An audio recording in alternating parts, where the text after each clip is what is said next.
might be having a similar experience. Because like, how are we supposed to go about the rest of our week like it's normal? I hope you talk about this film, and I can't wait to talk about it with you. Please help me bring out the director of this film, Dan Farah!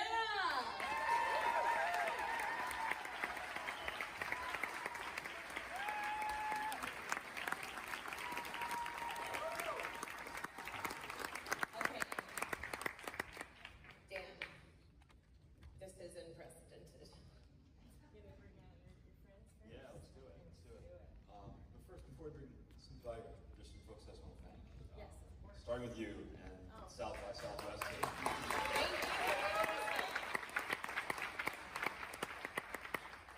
Thank everyone here for coming out, and I hope you enjoyed it. I want to give a huge thank you to all the interview subjects who bravely participated in the film and put their trust in me. A lot of them are here today. Some of them obviously are coming up now, but had a lot of help and support behind the scenes, and I'm grateful for all of it. I want to thank my fiance, Allie Feinstein, who definitely beyond supportive and understanding what consumed our lives for 2.5 years going down the UAP rabbit hole. And I want to thank Born Ready Films. Sheriff Senderoff is here. She's one of the EPs. And her partner, Aaron McDonald, super supportive from the very beginning. Some key members from the production team are here that were in the trenches with me daily. I want to call out Colin Frederick is over here somewhere. So, the line producer, and wore a lot of hats on this film. Couldn't have done it without you, buddy. Vincent Wren, our amazing cinematographer, is here. Moab, a composer, did an amazing job. He's over here somewhere. My brother Andrew Farah is also an EP on this journey with us. Now, I'd like to invite some of the interview subjects that are here with us. Let's see, I have a list here. So, start with Brett Federson, former Director of Aviation Security on the White House National Security Council. Commander David Frater, former Navy fighter.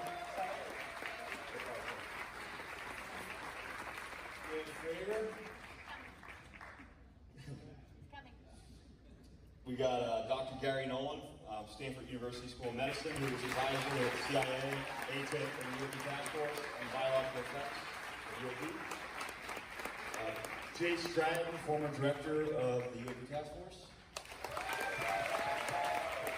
Mike Boyle, former NASA official, member of NASA's UAP study team. Lieutenant Ryan Graves. And on behalf of Congress, Congressman Tim Burchett, who's now a member of the House Task Force on the declassification of federal secrets. And Admiral Tim Gallaudet. A bunch of legends. So before we start this Q&A, there's other people in the audience that were in the film. We only have so much room up here, so I'd love for everyone to stand up just so we can give you a round of applause.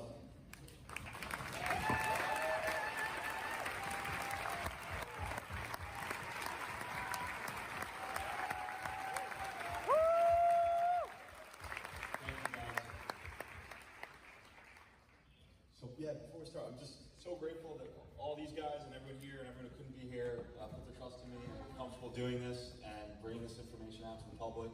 Couldn't have done it without you guys, and yeah, it means the world to me. So. All right, let's get this started. Obviously, this is unprecedented. It's groundbreaking. Thank all of you for participating in this film, and Dan for making this film for us.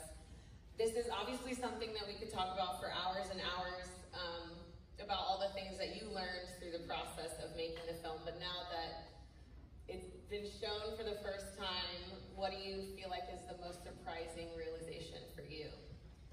For me, I would say, despite the fact that this is clearly a very serious situation and there's tremendously high stakes and leadership from both sides of our government, both political parties, are clearly on board, taking it seriously. Despite all that, the public is largely very unaware and totally in the dark. And so my hope is that this film changes that, or at least starts the process of changing that. And yeah, that's the most surprising thing for me, when you meet very aware people who follow the news, are well read, and they're clueless to all of this. So I'd like to hope that the film will change that. I think it will also, it just did such good disinformation. I want to see like part 2, 3, 4 as things start to get disclosed. Jay, thank you for being here and for making so much history behind the scenes and everything. I know you helped so much in the process of making this documentary. Can you say a little bit about how it feels seeing, a plan that you really like pushed into motion and all the hard work finally come to light in the public way? Sure, on the big screen here at South by Southwest. Wow. And this is for all of you, and this is for humanity. And thanks, Dan. So, very important message, and I'm so proud to be a part of this and bringing this to you and really kind of turn it around on you, right? It's in your hands. Lots of time over the years, countless hours with Congress, with the executive branch, pushing this message forward. And what I want to say is, in those countless hours, I have given them information. I've given them not only the existence of non-human intelligence, but the address to go look to see it. And they were denied access. So, with your help, and your help, let's change the world.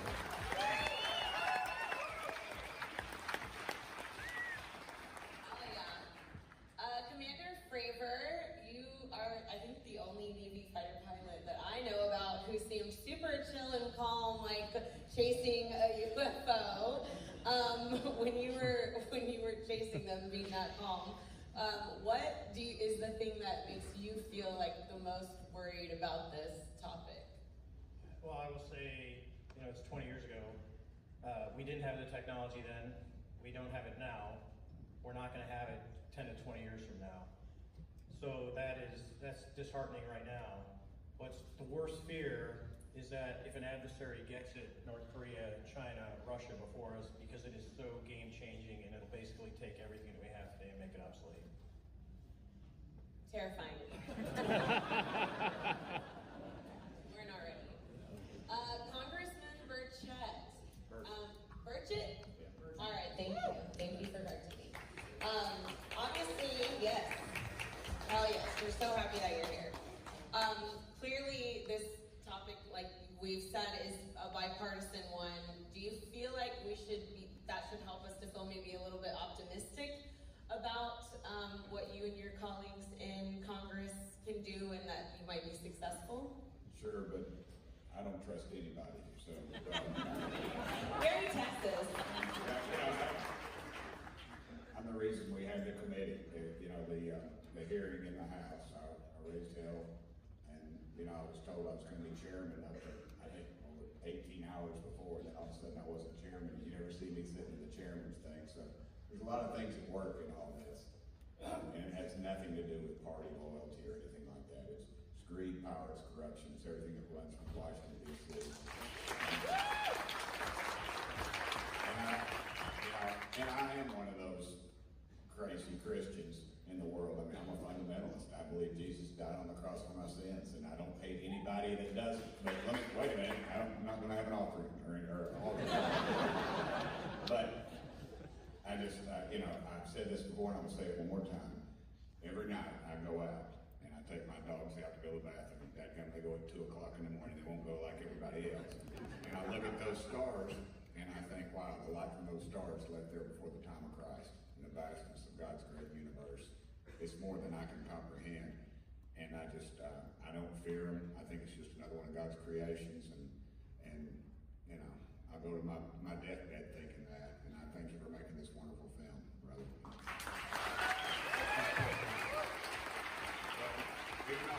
Do not trust Washington. As we say in East Tennessee, it is crooked as a dog's leg. And the polling show that more than half the people in this country think we're not alone. And guess what? Oh, NASA wants to study it. CIA wants to study it. You know what that means? more of your money. They already got it. Tell them to turn it loose. Tell them to turn it loose. Oh yeah, I'm so excited. For Brett Feddersen, I'm gonna have to read this. You were the head of aviation security on the White House National Security Council, and you represented the Federal Aviation Administration on the government's UAP Task Force. Do you feel like we are currently underestimating the safety of the flight issues that are talked about in this, and like what is actually gonna, the issues for the nation's air safety around this topic? Yeah, absolutely we are. I think history shows we underestimate quite a few things until they really kind of creep up on us, like 9/11, and then we're realizing, oh, we've missed all the signs all along. And so thanks to Dan for starting the conversation. I think, December with the drone incidents we had in New Jersey, all across the country in the last couple of years, and the fact that we've been trying, and Jay was big to pilot this, trying to get commercial pilots to acknowledge that they're seeing stuff and then report it back to the federal government. We've got a long way to go. We're still having problems with just identifying drones, but UAP should absolutely be part of that. DHS came out a long time ago with see something, say something, so if there's anything else I can say about underestimating it, it's in your hands. So if you see something or you know somebody that has it, don't be afraid. It's hard to identify things, but let the professionals take it, but make sure you pass it along. And we definitely need to have the government be more transparent in that ability. Yeah, one of the things when I watched this, the idea that they don't use radar anymore was like, wait, what? Like, so many things in this film. For Lieutenant Ryan Graves, you've made it a personal mission to really publicize the air safety concerns that were presented. Can you talk about what you think needs to happen to actually make progress in that? Yeah, absolutely. I've been working on this issue both with commercial pilots and military pilots since I got out. I learned in 2017 when the New York Times article came out that we saw mentioned here. I saw that as a cry for help, that there weren't the proper procedures and line of access to be able to resolve this issue, and I took it upon myself to provide a resource for pilots and others to report to. And what's very clear to me is that this is an ongoing issue for them. They have to deal with this in the course of their professional duties, and they don't have the proper tools or mitigation processes in place in order to deal with this. And so they're left out there on the front lines dealing with something that can be quite disturbing and quite powerful to people. And they essentially have to keep it to themselves without being able to share that or pass it to someone that can help resolve it. And that's what I'm working on. We need to have standardized reporting across the United States, both for military and commercial pilots as well as civilians. We need to have the proper resources behind that reporting system to be able to investigate, run down, and potentially advance the conversation about what we're seeing in the skies and provide those safety reports to pilots so that they can accommodate them and be prepared for them when they first see them. And I think this film that Dan put together is going to have a great impetus on removing the stigma that prevents a lot of those pilots from reporting as well.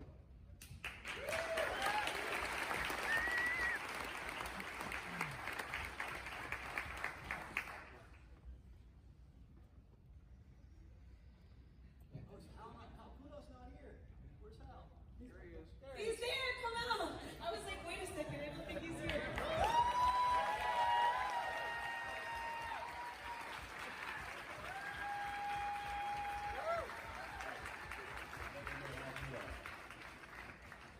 My next question was for you. Since you have been the key guest,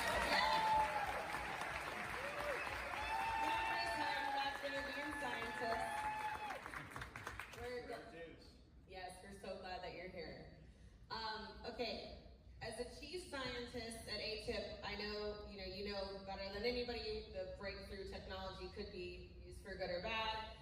And when we talked about the energy source of UAP and how it could be clean energy, but also weapons of mass destruction, you said that you would put your vote for making a humanitarian issue and opening it up to the world.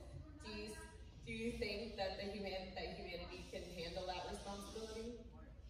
I think so. I think, behind the scenes, when each of us are asked to be part of, say, a podcast or something, we all sort of shrank from it because it's, there'd just be too much chatter about what we did. the brilliance of what Dan Farah did was to quietly go behind the scenes, talk to 34 people, and say, okay, if you all come out at the same time, then you won't have that stigma associated. And so that made a great step forward. So given this kind of general introduction to the topic, I think that for the scientists in the crowd, like Eric and me and so on, it opens up the opportunity that we can get more scientific collaboration. And so, part of, what I've done recently is, go before NSF and Senator Rounds and so on, and talk about opening up exploration and scientific investigation to try to come ahead. But we needed to have a more open tapestry, in the public. And so that's what I think Dan Farah did for us. I really appreciate it.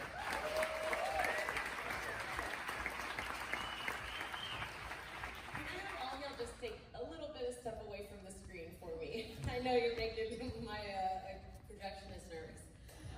Dr. Nolan, can you speak a little bit about one of the things I had never heard anything about was the biological effects that have been seen from people who've interacted with the crafts and how it's made these biological changes on human beings.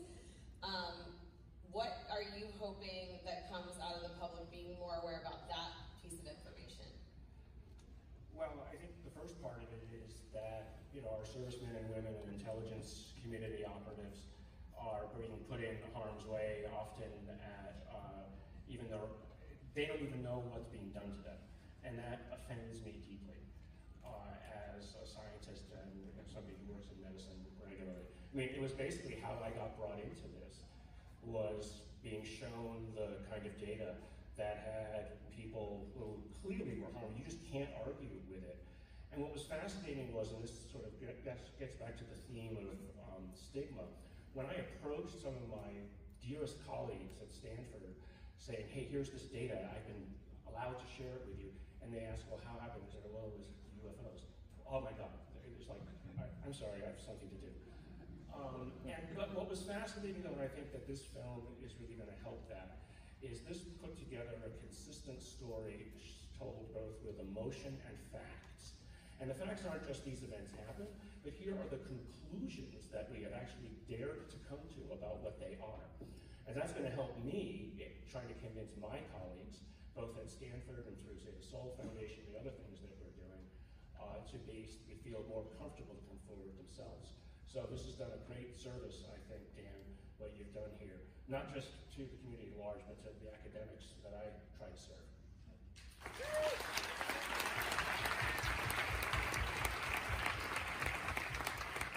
Okay, for Michael, can you talk a little bit about the stigma and around everything UAP and how that's created such a big hurdle for our country most specifically, and why it's important that this is the moment to address that? Sure. When I was on NASA's UAP Independent Study Team, we had a number of academics. And just for participating in the UAP Independent Study Team, these academics had their careers threatened, not even for saying that UAP was real, but just for having the temerity of even looking at the topic. How can you conduct science under those conditions, where there's such bias and such prejudice? It's impossible. And that's why we need the power of film.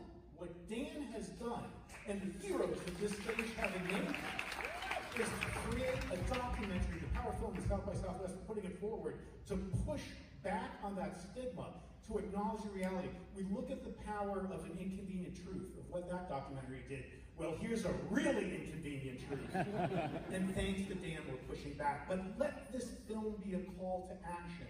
As Jay was saying, let this be a catalyst now for all of you to call your members of Congress, demand transparency, demand accountability, and demand the truth on UAP.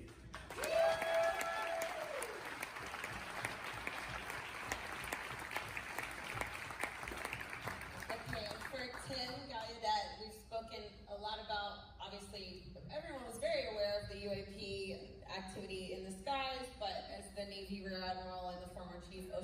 photographer, which is the coolest job of all time. I think your expertise is more focused on the seas, and part of your testifying before Congress was about that.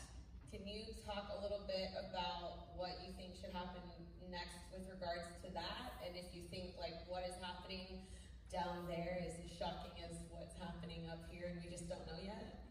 Well, exactly. We have observed UAP in the oceans, but the oceans, as I said, are so unexplored. If we only amp up the amount of research we're doing in the oceans, we're bound to learn more about UAP. And actually, that is what I'm making a call for right now, is that we have a large American ocean science enterprise with many ships that universities own, as well as research institutions, and they operate drones and satellites to study the ocean. I think that whole enterprise needs to get around and take seriously researching UAP, in addition to others like the space science enterprise. I think our whole American scientific enterprise needs to get behind this and take it seriously. And the one thing I've called for is I've engaged the new White House science advisor, a friend of mine, and I've asked him to put UAP research as one of the top items in the annual White House R&D priorities memo. And it's something that the White House does every year, and when they do that, every agency has to follow it. And that's how we're going to get agencies like mine, the National Oceanic and Atmospheric Administration, as well as NASA and the DoD, to have a whole of government research approach to UAP. Now, let me just say, Dan, thank you for this, and thank you for keeping that comment in about the Super Walmart. I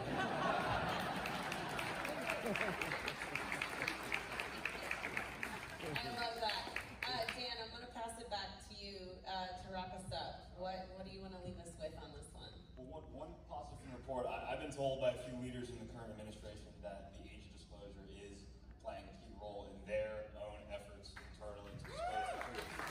So I think we can expect the film, when it's released publicly, to be part of a bigger picture of disclosure. So thank you all just for being such a great first audience. If you guys enjoyed it, please go out and tell your friends and family about the documentary. Spread the word on social media. If you feel inclined, please get on Rotten Tomatoes and give us a good review. And before we leave too, there's some people that were really key to this that couldn't be here, that tried to be. I just want to drop a few names. Secretary Rubio was unbelievable and supportive behind the scenes. Senator Rounds, Senator Gillibrand, Lou Elizondo, couldn't be here tonight. All these people helped a lot to make this happen. And everybody up here really went above and beyond, not just doing interviews, but helping me behind the scenes, guiding me, giving me the right introductions, and validating me. Jay Stratton,